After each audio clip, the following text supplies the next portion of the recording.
Listen to classic jazz and classical, of Do course. you? I mean, of course, yeah.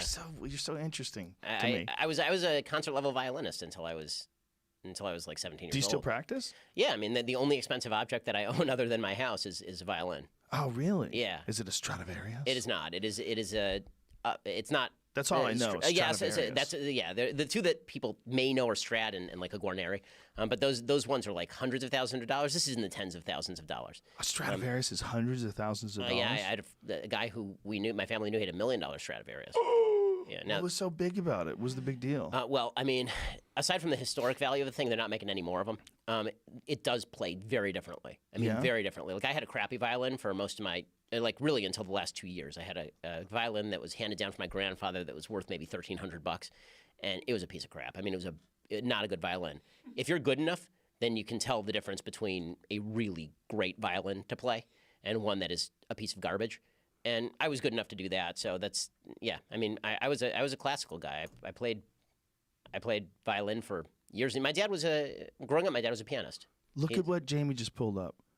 The most expensive violin in the world sold for an estimated $16 million for a Stradivarius. They never lose value.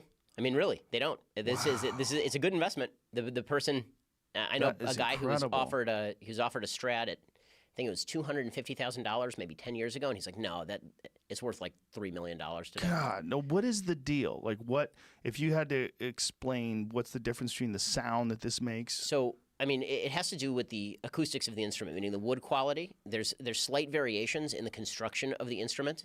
Certain parts of it are thicker or thinner, and it's easier to play a better violin. So it almost covers for your mistakes. When you play a bad violin, it tends to scratch and screech more. That's why when you get in the upper register with a violin, you hit very high notes. It can either be very screechy or it can be very beautiful. Most of that's the player.